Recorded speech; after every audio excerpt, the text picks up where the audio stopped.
Hello everybody, my name is DJ Woldridge and I'm here to talk to you about our Lord and Savior Jesus Christ and whether you've let him into your heart. I'm kidding, we're going to talk about the season 2 premiere of The Boys. Now, as you may know, The Boys takes place in a kind of skewed superhero universe where the supes, or the superheroes of that world, are assholes. They're not good people. They're like a combination of the worst traits of celebrities and athletes with superpowers, and the titular The Boys are a clandestine group out to take them down. So this season, Amazon decided to drop the first 3 episodes today as the premiere, and we're going to discuss all 3 episodes. I'm going to assume you've already watched the episodes before watching this review. It is lightly spoilery. There are some very specific things that Amazon asked me not to mention, so I'm not going to mention those things here. Like, I can't talk to you about how the head, or about how killed, or how the person who isn't. I can't mention any of those things. If you want those spoilers, I'll be dropping a video on our Patreon, patreon.com/onlystupidanswers tomorrow. So stay tuned over there if you really want to deep dive into the spoilers from these episodes. Now let's get into it with episode 1, The Big Ride. With Butcher still missing, Hughie, Mother's Milk, Frenchie, and Kimiko are now fugitives, and Homelander and Vought are more powerful than ever. But just as the boys are about to leave the country, they are pulled back into the fray. Now, if you watch season 1, you know a big part of that season was Vaught's push to integrate the supes into the military. That has happened, and we get that right off the bat. His Black Noir participates in a covert op that results in a lot of bloody violence. And now with Madeline gone, we also see Homelander trying to coalesce his power within Vought. He's really taken shit from nobody, and he is the worst. One thing these 3 episodes really cemented for me is the fact that the 7 in general, and Homelander in particular, are really great villains. Mostly because even though we've seen like evil versions of the Justice League before, usually they're like evil with a capital E, like they're mustache twirling villains, right? This villainous take is so much more petty. Like, they're not evil malevolent because they want to rule the world or whatever. They're just petulant children with unbridled power, and it makes them even more terrifying. And that is best exemplified in Homelander, who gets another disturbing heel moment when he's introduced to a new hopeful for the 7, Blind Spot, who is a young, aspiring hero with abilities that seem to be similar to Daredevil's, in that he's blind and he uses his other senses to perform amazing feats.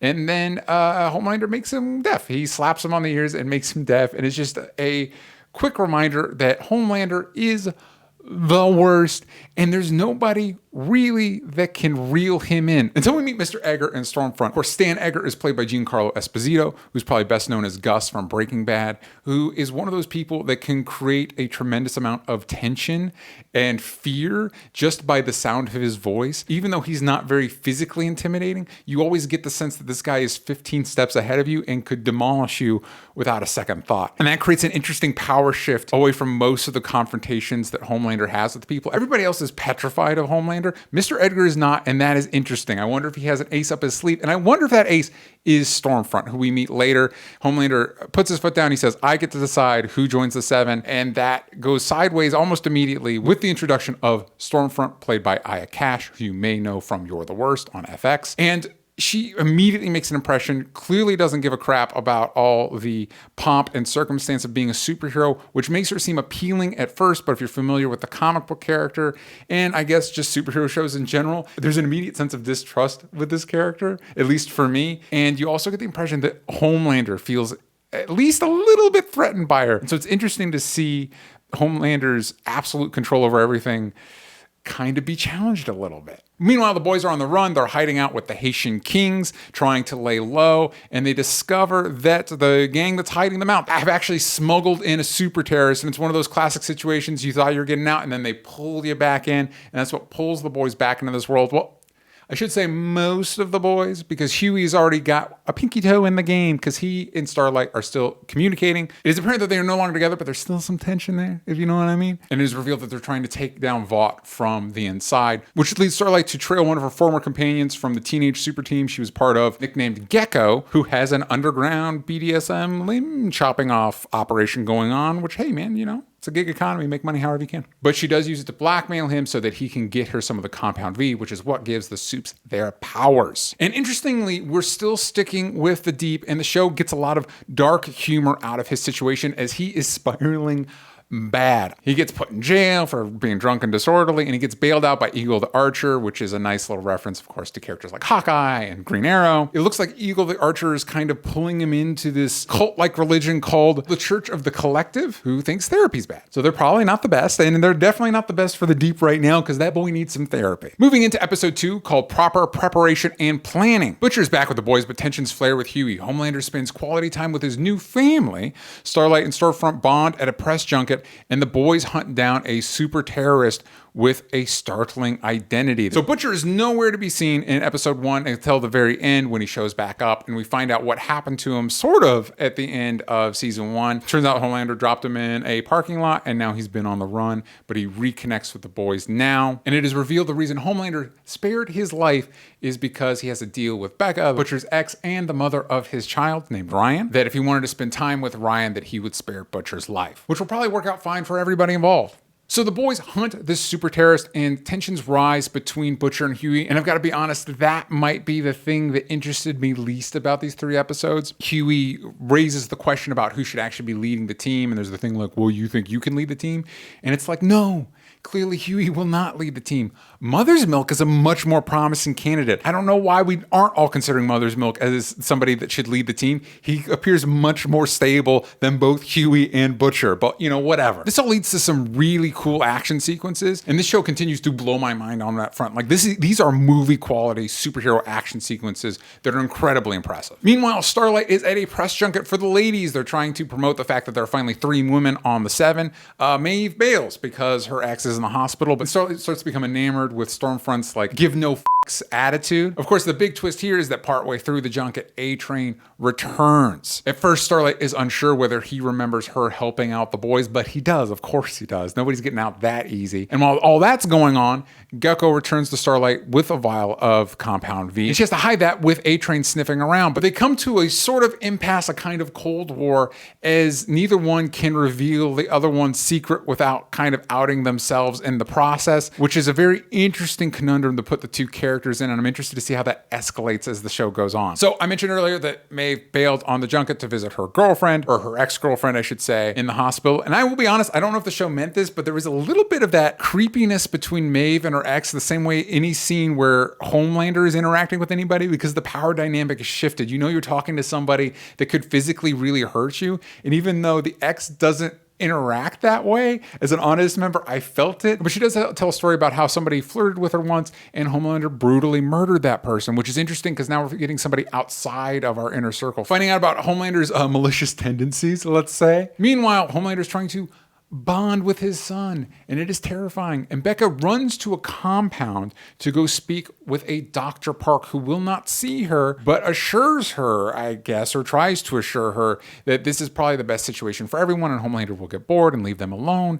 And I'm not convinced, and it doesn't look like Becca's convinced either. And interesting, it sounds like Homelander was listening in. I don't know if he was around or if his superhearing goes that far. I do have questions about the limits of Homelander's superhearing, but we'll get into that in episode 3. Back at the Deep, as he's dealing with his emotional issues, Eagle the Archer suggests he gets high on a mind-altering drug, and it works, and he starts kind of opening up. And what we find out is that body dysmorphia about his gills kind of informs some of his behavior. It doesn't justify it, but it does inform it. And what it looks like is the Church of the Collective is trying to groom him to go back into the 7, maybe to have a plant within that team, whether it's for more overtly malevolent reasons or they just want a very popular, famous spokesperson. Now into the last episode we got today. Over the hill with the swords of 1,000 men. The boys take to the high seas to safeguard their prisoner. Homelander plays house, then pushes Ryan over the edge. Starlight is forced to make an impossible choice. Stormfront reveals her true character. So despite some troubles last episode with the boys trying to capture the super terrorists, they nab him, they set him out on a boat. Butcher's working his CIA connections to try and take down Vought. And of course, everything goes wrong because this is episode 3 and not the last episode of the season. But at first, everything's looking golden for our characters because Vought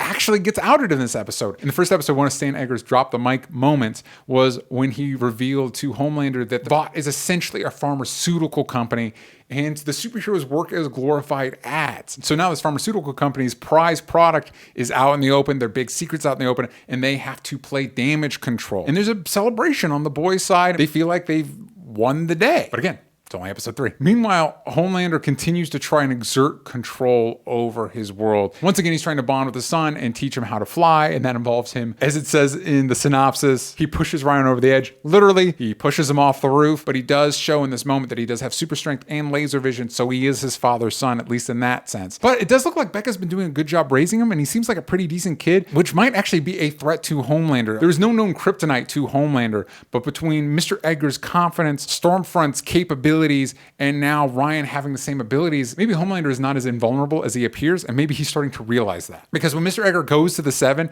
and tries to convince them to rally them to, like, we need a big superhero rah-rah moment, but Homelander spins it, reasserting himself as the team's leader. Meanwhile, back on the boat, everybody's celebrating. Vaught's been outed. Frenchie tries to go bond with a super terrorist, and he does something really dumb. He leaves a can behind, which allows the super terrorist to escape, right? His police helicopters are showing up, which leads us to another really cool action moment as he uses his psychic abilities to take down the choppers. Really cool effects here. That's not even the worst part for our boys. The worst part is the Deep shows up. The Church of the Collective pushes him to confront the boys, and this is a really great moment because the boys have no abilities other than Kimiko, and so now they have to face one of the Seven, and even though the Deep is kind of a joke, this shows how threatening he can be as he chases them with a whale, which leads to a really hilarious moment where Butcher spears the whale with their boat. Meanwhile, Hughie is continuing the meltdown he's been having in the previous episodes and almost decides to stay behind right next to the beating heart of the whale, and it takes Mother's Milk to convince him to come out. And Milk also talks with Butcher, calling Hughie his canary in the coal mine, kind of the last beacon of morality on the team, which is interesting because it emphasizes a reason for Hughie to remain a part of the team,